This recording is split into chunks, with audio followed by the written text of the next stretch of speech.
천국을 누리고 있습니까? 라고 여러분들한테 묻고 싶습니다. 행복은 멀리 있지 않아요. 행복은 어디 있어요? 내 마음속에 있잖아요. 근데 지금 여러분 가운데 행복과 천국을 누리며 살아가고 있습니까? 어느 가정에 있었던 이야기예요. 첫째 아이가 예정일보다 한 달을 먼저 태어났어요. 근데 그 아이가 정상적으로 태어나지 아니하고 미숙아로 태어나서 병원에 입원을 하게 되었어요. 근데 부모의 마음은 얼마나 마음이 아플까요? 아기를 낳았으면 품에 안아보고 싶은데 안아볼 시간도 없이 병원에서 인쿠베이터에 들어가서 그 유리 사이로만 봐야지 되니까 부모의 마음이 너무 아픈 거예요. 그러다가 시간이 흘러서 그 아이는 퇴원을 했고요. 또 얼마 지나서 둘째를 낳았어요. 근데 둘째는 2달 전에 태어났어요. 그러니까 부모는 또 큰아이 같은 그런 아픔을 또 느끼면서 시간을 보내고 있는데, 그래도 간호사들이 엄마나 아빠가 오면 아기가 잘 먹고 있어요. 그러니까 부모의 마음이 조금 편안하잖아요. 아이가 그래도 인쿠베이터 속에서 잘 먹고 있다라고 하니까 그 마음에 위로를 받고 있어요. 근데 그 아이가 작은 몸으로 열심히 싸우고 그 안에서 힘을 내고 있는 것이 너무나도 부모는 그것이 감사함으로 느꼈어요. 그래서 가족들은 자신이 무너지지만 않는다면 아이가 돌아올 그날을 소망하면서 기다리고 있었어요. 근데 긍정적인 마음을 가지고 그래도 그분이 예수를 믿었던 분이어서 늘 기도하였어요. 아이가 우리의 품 안으로 돌아올 때는 건강한 모습으로 돌아오게 해달라고 기도했을 때에 어떻게 됐을까요? 부모가 원하고 바라는 대로 아이가 건강한 모습으로 부모의 품으로 돌아왔습니다. 우리 이곳에서 예배드리는 모든 자들 중에 지금 어렵고 힘든 자들이 있습니까? 마음이 괴로운 자들이 있습니까? 우리는 다 여기 계신 분들은 거짓 아이들을 낳아서 길러보신 분들이잖아요. 그러면은 아이들을 키울 때 아이가 아프면은 어떻게 해요? 부모인 내가 아프고 싶은 마음이 있잖아요. 여러분, 지금 여러분들이 힘들고 어렵다라고 해도 좌절하지 마시고 힘을 내셔서 일어나서 주님 앞에 기도하고 찬양하고 말씀 가운데 거하다 보면 또 긍정적인 생각을 가지고 살다 보면 여러분들이 원하고 바라는 대로 이루어지는 줄로 믿습니다. 여러분들 지금 어렵고 힘들다 할지라도 힘을 내세요. 일어나 걸어가시고 달려가세요. 우리에게 건강한 육신을 주셨잖아요. 말할 수 있는 입을 주셨잖아요. 그리고 주님 앞에 기도할 수 있잖아요. 너희들의 입을 누가 지었느냐? 너희들의 귀를 누가 만들었느냐라고 우리 주님은 말씀하고 계세요. 그럼 우리 주님은 여러분들이 말할 때 다 주님은 듣고 계신다라는 말씀이세요. 여러분들 낙심하지 마시고 소망을 가지고 우리가 저 하늘나라에 가는 그날까지 주님을 바라다 보며 열심히 달려가시기를 주님의 이름으로 소망합니다. 아멘. 제가 제 이야기를 좀 해드릴게요. 저가 큰 아이를 가졌을 때 3개월 됐을 때 연탄가스를 2번 마셨어요. 그 아이를 뱃속에다 넣고. 근데 얼마나 한 번 첫 번째 수원에 큰 동생이 있을 때 거기 반찬 주러 갔다가 하루 저녁을 그 집에서 잤는데 동생이 누나 나가서 친구들하고 놀다가 올 테니까 자 이래더라고. 그래서 알았다고 하고 복문을 잠그고 잤어요. 잤는데 꿈에 누나 문 열라고 소리를 지르는데 나는 이게 생신 줄 알았어요. 그래서 일어나서 방문을 열고 나가서 문을 열어주려고 이렇게 벙문 옆에 창문 있는데 이거를 잡았는데 뒤로 팍 넘어가 버렸어요. 그랬는데 거기 뒤에가 연탄고리예요. 여기다 바켓스에다가 물을 올려놨어요. 근데 그 뒤로 팍 넘어지면서 옆에 있는 그릇을 다 손으로 쳐버렸어요. 그러니까 안집이 바로 옆인데 이게 막 소리 나잖아요. 스댕 그릇이니까. 저 집에 또 연탄가스 마셨나 보다고 기절을 해서 오더라고요. 그래서 문을 열어줬더니 왜 그러냐 그래서 나는 모르겠다라고 이렇게 동생이 와서 문 열어달라고 그래서 일어났는데 내가 이런 상황이었다라고 하니까 연탄가스 마셨나 보다고 뭐를 갖다 줘요? 동치미. 그래서 그 동치미 국물을 마시고 그러고서는 이제 안내 주인은 가셨고 저는 다시 방으로 돌아와서 앉아있는데 그때 시계를 보니까 1시 반이에요. 근데 이 뒤가 엄청 아픈 거예요. 만져보니까 여기가 터졌어요. 그리고 참 하나님의 은혜가 감사한 게 그 바켓스 물이 뜨거웠어요. 근데 거기에 내가 이렇게 엉덩이로 주저앉으면서 바켓스가 반으로 쭈그러들었어요. 그랬는데도 하나님은 거기에 앉게만 하셨지 뜨거운 물이 되지를 않게 하셨어요. 그 내 머리가 터졌기 때문에 제가 사는 것 같아요. 근데 속이 미식거리고 많이 힘들고는 했었는데 그 이튿날 버스를 타보면서도 많이 힘들었어요. 그리고 집에 오니까 비 어머니가 왜 그러냐고 그래서 거기서 연탄가스 마셔서 이러고 그랬다 했더니 애 죽일 뻔했다고 걱정을 하시더라고요. 근데 참 얼마나 미련한가. 아이를 그렇게 해서 임신하고 있었으면 걱정이 돼야지 되는데 아무 걱정이 없어요. 생각이 안 나요. 그러면서 제가 하루에 성경을 100장씩 봤어요. 100장씩 보고 그 아이 위해서 기도를 했어요. 뭔 기도를 했는지는 모르는데 하여튼 열심히 기도를 했어요. 그러고 나서 또 아산에 있다가 발령이 나서 서천으로 이사를 가가지고 이사 간 날 저녁에 또 연탄가스를 또 마셨어요. 그때 저희 아이가 4개월째예요.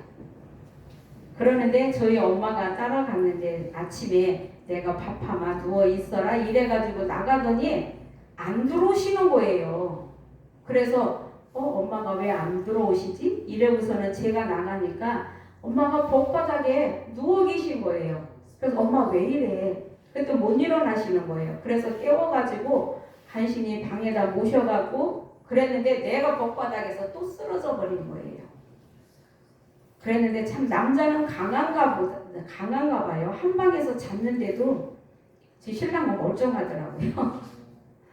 그렇게를 하면서 연탄가스를 마셨는데 아이를 낳을 동안에는 걱정이 없었어요. 근데 아이를 낳아놓고 나니까 걱정이에요. 저는 얼마나 하나님이 사람들이 막 첫애 낳으려면 하늘에 별이 보인다라고 그래서 제가 늘 기도했거든요. 하나님 아이를 낳으려면 하늘에 별이 보인다 했는데 저 천장에 별이 보이는 게 뭐예요? 이해가 안 갔으니까 나보지를 안 해서 그래서 저 천장에 별이 보이지 않게 해주세요. 그랬는데 얼마나 감사하게 아이를 낳을 때 20분 만에 낳았어요. 병원 가서 주여 소리 3번 하고 낳았어요. 감사하죠? 그렇게 하고 낳았는데 저희 엄마한테 제가 하는 말 엄마 걔 손발 10개씩 다 있어? 그러고 물어본 첫 마디가 그거예요. 그때서 아차 얘가 잘못된 아이면은 그 생각이 그때서 들어요. 아이를 낳아놓고 나니까. 근데 10개 다 있다 그래서 하나님 감사합니다. 그러고 났는데 그렇게 해서 낳고 나서 시간이 이제 지났어요. 한 달이 지나고 났는데 근데 왜 아이 발꿈치 뒤에가 물렁거리냐 이러는 거예요. 이제 그때 또 걱정이 드는 거예요. 아차 얘가 이래서 또 혹시 장애가 생기지 않을까라고 했는데 시간이 지나가니까 발뒤꿈치도 다 아물어서 단단해지더라고요. 그런 아이가 그렇게 걱정했던 아이가 하나님 앞에 맡기고 기도하니까 그 그 아이를 지혜의 사람, 지식의 사람으로 하나님이 바꿔주셔서 지금 잘 크고 자기 사업을 잘하고 있어요. 아멘. 우리는 세상에 근심 걱정 없는 사람 없어요. 다 있죠? 누구나 다 가지고 있어요. 그렇지만 그것을 어떻게 이기느냐가 중요한 거거든요. 여러분들이 삶 속에서 힘들고 어렵다 할지라도 긍정적인 마인드를 가지고 하나님 앞에 기도하며 나아가면은 우리 하나님께서 모든 것 해결해 주십니다. 그리고 자녀들을 위해서 여러분들이 눈물로 기도할 때 그 자식 망하지 않는다라고 제 얘기가 아니고 성경에 쓰여져 있습니다. 그러면 여러분들은 어떻게 해야지 돼요? 내가 주님 앞에 나와서 때를 따라 은혜 앞에 보좌 앞에 나와서 우리는 기도해야지 돼요. 누구한테? 하나님 앞에. 어떻게? 나를 도와달라고. 저도 참 고생을 많이 했어요. 저 10살 때부터 이 자박지에다가, 자박지라고 하면 알레나 모르죠? 거기에다가 보리쌀 닦아서 밀집 대감에 밥에 먹던 사람이에요. 근데 사람들이 저 보면은 고생이라고는 일도 안 해본 사람 같다라고 말을 하거든요. 저 엄청 고생 많이 했어요.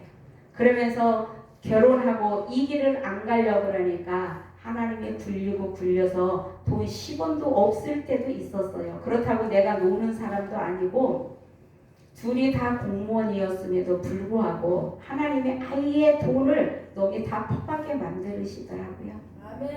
그래서 집을 애들 초등학교 들어가기 전에 집을 살려고 엄청히 먹을 거 입을 거 안 먹고 모았어요. 그러는데 다 누가 가져가요? 하나님의 손바닥에 넣고 혹하고 부르니까 다 너미 돈 되어버리더라고요. 80년도에 4천만 원이면 엄청 큰 돈이에요.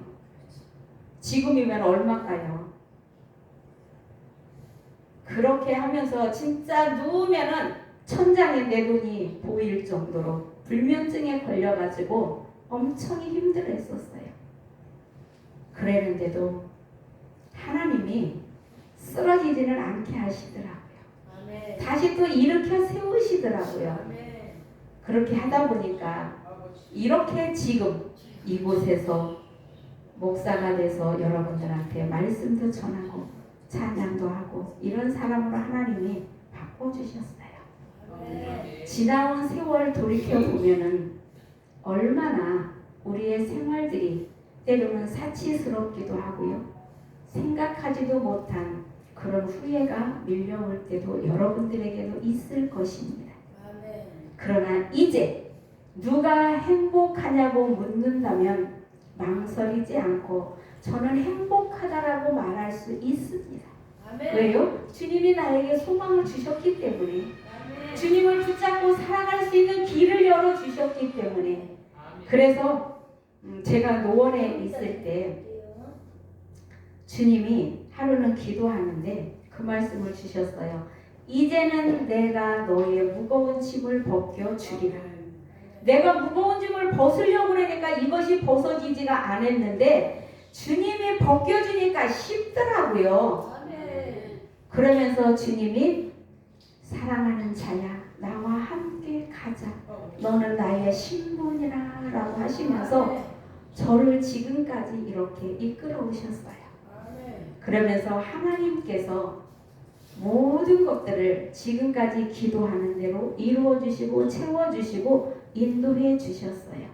저만이 주님께서 이렇게 인도하시고 채워 주시고 이끌어 주셨을까요? 여러분들의 삶도 마찬가지입니다. 내가 주님 앞에 맡기지 않으니까 주님이 이끌어 주시지를 않으시는 거예요. 내 고집대로 살아보려고 하니까 주님은 잠시 구경하고 계세요.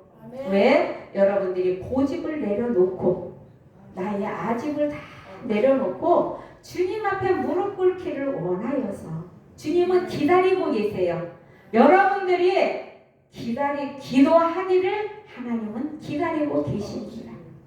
여러분, 그래도 우리 주님이 여러분들 옆에서 보고 계신데도 불구하고 여러분들 무릎 꿇고 기도하지 않으시겠습니까?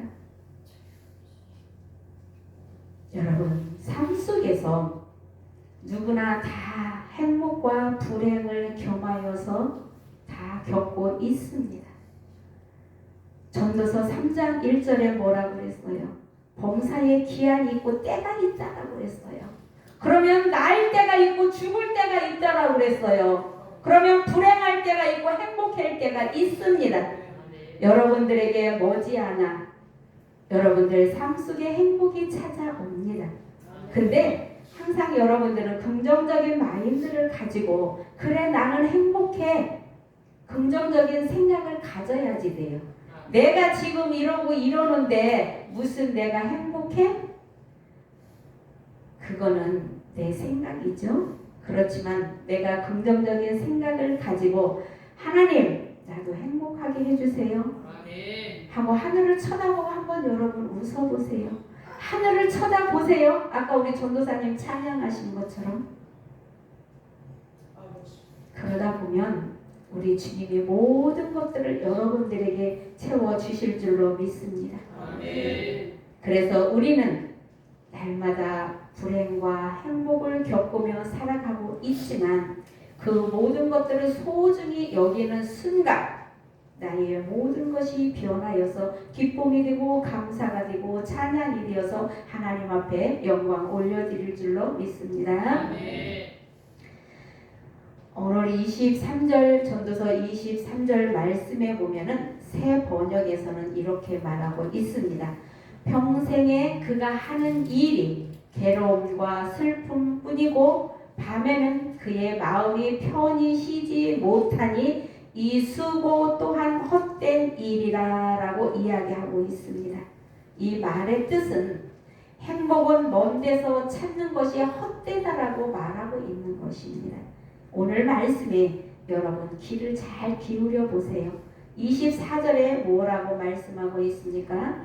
사람이 먹고 마시며 수고하는 것보다 그의 마음을 더 기쁘게 하는 것은 없나니 내가 이것도 본즉 하나님의 손에서 나오는 것이로다 라고 말하고 있습니다. 그래서 디모데전서 4장 4절에서는 하나님께서 지으신 것은 모두 다 좋은 것이요 감사한 마음으로 받으면 버릴 것이 없다라고 성경에서는 말씀하고 있습니다. 그래요. 힘든 상황에서도 감사하면 감사의 조건으로 이끌어 주시는 주님을 바라다 보면서 기쁨으로 하루하루를 살아가시기를 주님의 이름으로 소망합니다. 이곳에 함께 예배하면서 우리에게 허락하신 오늘 하루를 감사함으로 사는 것, 이것이 곧 행복이요 기쁨이요 감사요 천국입니다. 여러분, 내가 죽어서 가는 것만이 천국이 아니에요.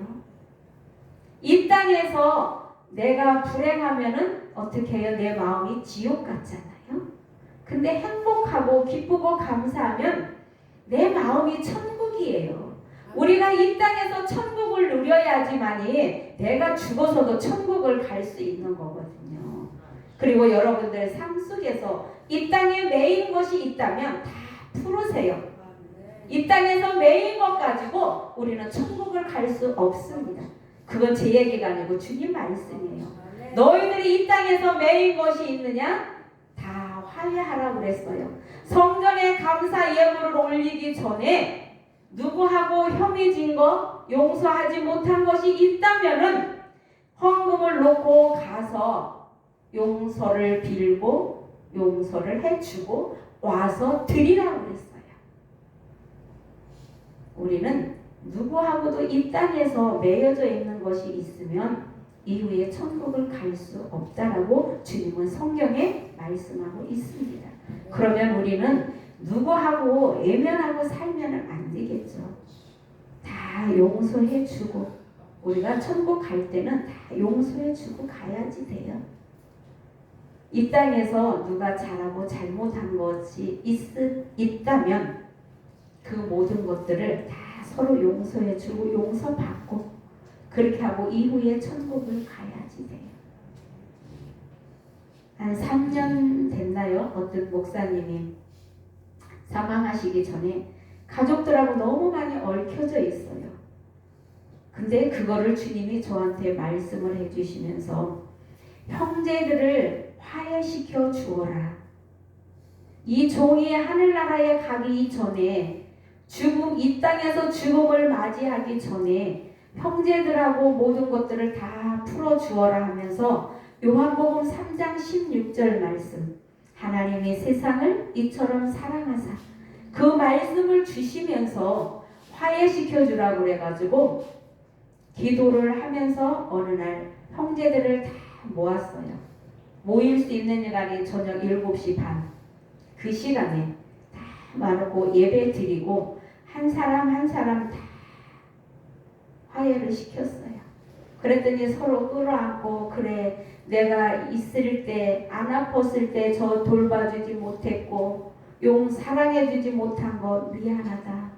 이렇게 하면서 다 끌어안고 화해를 시키면서 하나님이 저에게 주신 말씀이 이 땅에서 매이면 하늘나라에서도 매인다. 그러면 천국에 올 수 없다. 그래서 내가 너를 통하여서 그 아들을 천국에 데려오기 위해서 이렇게 형제들하고 화해를 시켰다라고 말씀을 주셨어요. 그렇게 하면서 하나님께서 그 종이 갈 때까지, 임종할 때까지 제가 임종을 지켜보게 만들었고요. 그러면서 사단이 계속 틈탈 때마다 방언으로 그 사단을 다 파쇄시키면서 마지막 순간까지 하나님이 기쁨으로 순탄하게 그분이 임종을 맞이할 수 있도록 은혜를 주셨어요. 그래서 우리는 이후에 주님 앞에 가는 그날까지 우리는 이 땅에서 매인 자들이 하나도 없이 다 풀고 갑시다. 그래서 우리는 이후에 천국에서 만나요. 다 대답 안 하시는 분은 천국에서 안 만나려고 그러시네요. 다 천국에서 만납시다. 아멘. 우리 집사님 왜 아멘 안 하시고? 난 좋은 마음으로. 아니야, 겉으로 해야지 돼. 말씀은 먹는 거라 그랬어. 그러니까 말씀은 아멘으로 하셔야죠. 자, 우리 천국에서 만납시다. 아멘. 너무 감사하잖아요. 우리 하나님의 은혜가 아니었으면 우리는 어떻게 살아갈 수 있을까요? 우리 목사님이 좋아하는, 요새 엄청 좋아하시는 찬양이 하나 생겼어요. 우리 이 찬양 한번 불러보겠습니다.